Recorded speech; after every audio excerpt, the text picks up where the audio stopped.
Krishna, the Supreme Personality of Godhead, by A.C. Bhaktivedanta Swami, Prabhupāda. Chapter 24. Worshipping Govardhana Hill.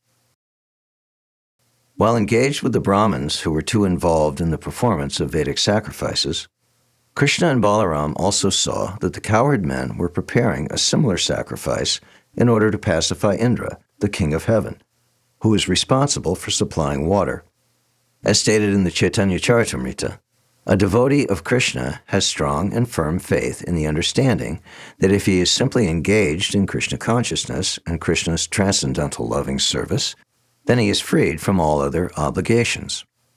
A pure devotee of Lord Krishna doesn't have to perform any of the ritualistic functions enjoined in the Vedas, nor is he required to worship any demigods. Being a devotee of Lord Krishna, one is understood to have performed all kinds of Vedic rituals and all kinds of worship to the demigods. Just by performing the Vedic ritualistic ceremonies or worshiping the demigods, one does not develop devotional service for Krishna, but one who is engaged fully in the service of the Lord has already finished all Vedic injunctions. Krishna ordered a stop to all such activities by his devotees, for he wanted to firmly establish exclusive devotional service during his presence in Vrindavan. Krishna knew that the cowherd men were preparing for the Indra sacrifice because he is the omniscient personality of Godhead, but as a matter of etiquette, he began to inquire with great honor and submission from elder personalities like Maharaj Nanda and others. Krishna asked his father, "My dear father, what is this arrangement going on for a great sacrifice? What is the result of such sacrifice and for whom is it meant? How is it performed? Will you kindly let me know? I am very anxious to know this procedure, so please explain to me the purpose of this sacrifice." Upon this inquiry, his father, Nanda Maharaj, remained silent, thinking that his young boy would not be able to understand the intricacies of performing the yajna. Krishna, however, persisted. "My dear father, for those who are liberal and saintly, there is no secrecy. They do not think anyone to be a friend or enemy, because they are always open to everyone. And even for those who are not so liberal, nothing should be secret for the family members and friends, although secrecy may be maintained for persons who are inimical. Therefore, you cannot keep any secrets from me. All persons are engaged in fruitive activities. Some know what these activities are, and they know the result, and some execute activities without knowing the purpose or the result. A person who acts with full knowledge gets the full result. One who acts without knowledge does not get such a perfect result. Therefore, please let me know the purpose of the sacrifice which you are going to perform. Is it according to Vedic injunction? Or is it simply a popular ceremony? Kindly let me know in detail about the sacrifice." On hearing this inquiry from Krishna, Maharaj Nanda replied, "My dear boy, the ceremonial performance is more or less traditional. Because rainfall is due to the mercy of King Indra and the clouds are his representatives, and because water is so important for our living, we must show some gratitude to the controller of this rainfall, Maharaj Indra. We are arranging, therefore, to pacify King Indra, because he has very kindly sent us clouds to pour down sufficient quantity of rain for successful agricultural activities. Water is very important. Without rainfall, we cannot farm or produce grains. We cannot live if there is no rainfall. It is necessary for successful religious ceremonies, economic development, and ultimately liberation. Therefore, we should not give up the traditional ceremonial function. If one gives it up, being influenced by lust or greed or fear, then it does not look very good for him." After hearing this, Krishna, the Supreme Personality of Godhead, in the presence of his father and all the cowherd men in Vrindavan, spoke in such a way as to make heavenly King Indra very angry. He suggested that they forego the sacrifice. His reasons for discouraging the sacrifice performed to please Indra were twofold. First, as stated in the Bhagavad Gita, there is no need to worship the demigods for any material advancement. All results derived from worshiping the demigods are simply temporary, and only those who are less intelligent are interested with temporary results.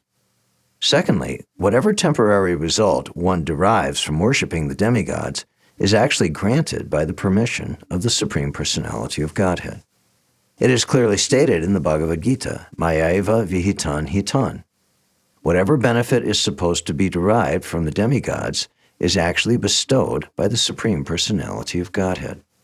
Without the permission of the Supreme Personality of Godhead, one cannot bestow any benefit upon others.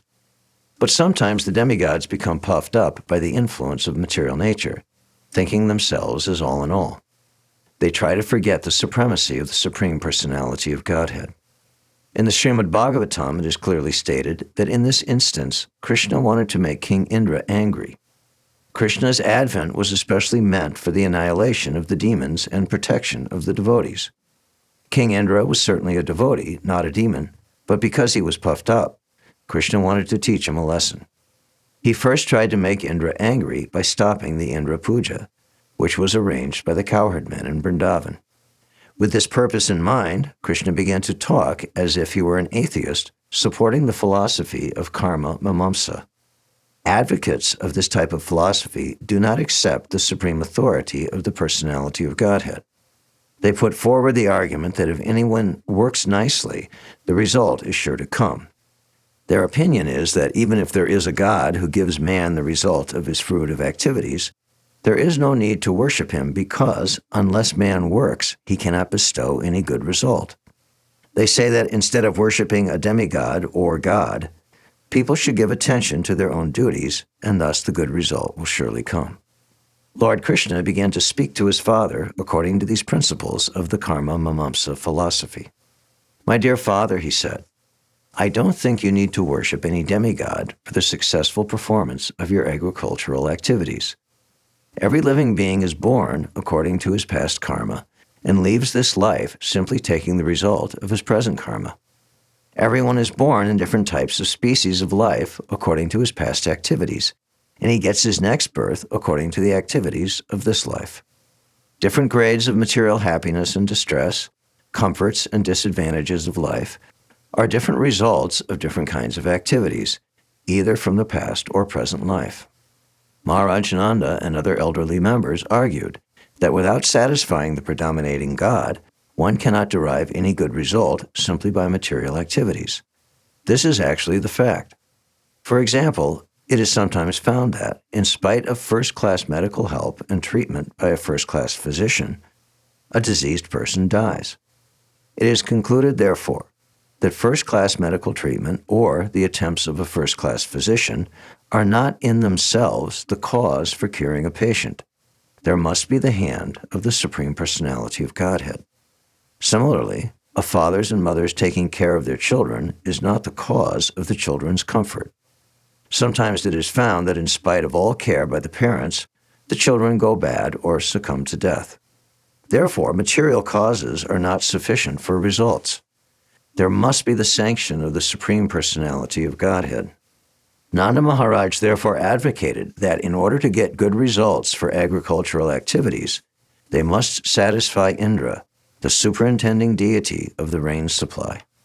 Lord Krishna nullified this argument, saying that the demigods give results only to persons who have executed their prescribed duties. Therefore, demigods are dependent on the execution of duties and are not absolute in awarding good results to anyone. My dear father, there is no need to worship the demigod Indra, Lord Krishna said. Everyone has to achieve the result of his own work. We can actually see that one becomes busy according to the natural tendency of his work. And according to that natural tendency, all living entities, either human beings or demigods, achieve their respective results. All living entities achieve higher or lower bodies and create enemies, friends, or neutral parties only because of their different kinds of work. One should be careful to discharge duties according to his natural instinct and not divert attention to the worship of various demigods. The demigods will be satisfied by proper execution of all duties, so there is no need to worship them. Let us, rather, perform our prescribed duties very nicely. Actually, one cannot be happy without executing his proper prescribed duty. One who does not, therefore, properly discharge his prescribed duties is compared with an unchaste woman. The proper prescribed duty of the Brahmins is the study of the Vedas. The proper duty of the royal order, the Kshatriyas, is engagement in protecting the citizens. The proper duty of the Vaishya community is agriculture, trade, and protection of the cows. And the proper duty of the Shudras is service to the higher classes, namely the Brahmins, Kshatriyas, and Vaishyas.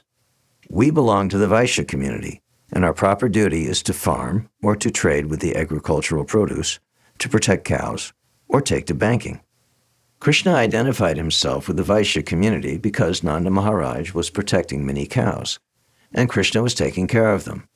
He enumerated 4 kinds of business engagements for the Vaishya community, namely agriculture, trade, protection of cows, and banking. Although the Vaishyas can take to any of these occupations, the men of Vrindavan were engaged primarily in the protection of cows. Krishna further explained to his father, "This cosmic manifestation is going on under the influence of 3 modes of material nature: goodness, passion, and ignorance. These 3 modes are the causes of creation, maintenance, and destruction. The cloud is caused by the action of the mode of passion. Therefore, it is the mode of passion which causes the rainfall. And after the rainfall, the living entities derive the result, success in agricultural work. What then has Indra to do in this affair? Even if you do not please Indra, what can he do? We do not derive any special benefit from Indra. Even if he is there, he pours water on the ocean also, where there is no need of water. So he is pouring water on the ocean or on the land. It does not depend on our worshiping him. As far as we are concerned, we do not need to go to another city or village or foreign country. There are palatial buildings in the cities, but we are satisfied living in this forest of Vrindavan. Our specific relationship is with Govardhana Hill and Vrindavan Forest and nothing more. I therefore request you, my dear father, to begin a sacrifice which will satisfy the local Brahmins and Govardhana Hill, and let us have nothing to do with Indra."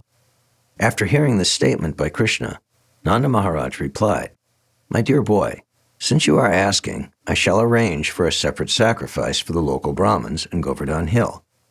But for the present, let me execute this sacrifice known as Indra Yagya." But Krishna replied, "My dear father, don't delay. The sacrifice you propose for Govardhan and the local Brahmins will take much time. Better take the arrangement and paraphernalia you have already made for sacrificing Indra Yagya and immediately engage it to satisfy Govardhan Hill and the local Brahmins."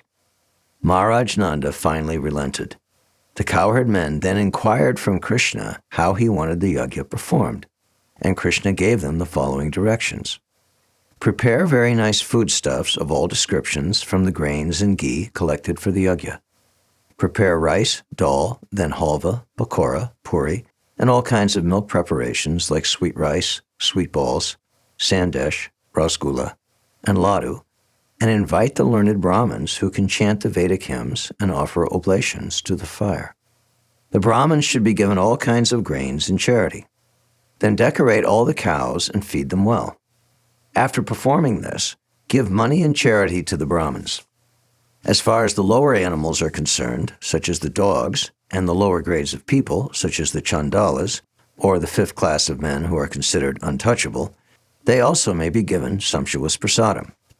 After giving nice grasses to the cows, the sacrifice known as Govardhan Puja may immediately begin. This sacrifice will very much satisfy me. In this statement, Lord Krishna practically described the whole economy of the Vaishya community. In all communities of human society and in the animal kingdom, among the cows, dogs, goats, etc., everyone has his part to play. Each is to work in cooperation for the total benefit of all society, which includes not only animate objects, but also inanimate objects like hills and land. The Vaishya community is specifically responsible for the economic improvement of the society by producing grains, by giving protection to the cows, by transporting food when needed, and by banking and finance. From this statement, we learn also that the cats and dogs, although not so important, are not to be neglected. Cow protection is actually more important than protection of cats and dogs. Another hint we get from this statement is that the chandalas, or the untouchables, are also not to be neglected by the higher classes. Everyone is important, but some are directly responsible for the advancement of human society, and some are only indirectly responsible. However, when Krishna consciousness is there, then everyone's total benefit is taken care of. The sacrifice known as Govardhana Puja is observed in the Krishna consciousness movement. Lord Chaitanya has recommended that since Krishna is worshipable, so his land, Vrindavan and Govardhan Hill, are also worshipable. To confirm this statement, Lord Krishna said that Govardhana Puja is as good as worship of him. From that day, the Govardhana Puja has been still going on and is known as Annakuta. In all the temples of Vrindavan or outside of Vrindavan, huge quantities of food are prepared in this ceremony and are very sumptuously distributed to the general population. Sometimes the food is thrown to the crowds, and they enjoy collecting it off the ground. From these instances, we can understand that prasadam offered to Krishna never becomes polluted or contaminated, even if it is thrown on the ground. The people therefore collect it and eat with great satisfaction. The Supreme Personality of Godhead, Krishna, therefore advised the cowherd men to stop the Indra Yagya and begin the Govardhana Puja in order to chastise Indra, who was very much puffed up at being the supreme controller of the heavenly planets. The honest and simple cowherd men, headed by Nanda Maharaj, accepted Krishna's proposal and executed in detail everything he advised. They performed Govardhan worship and circumambulation of the hill.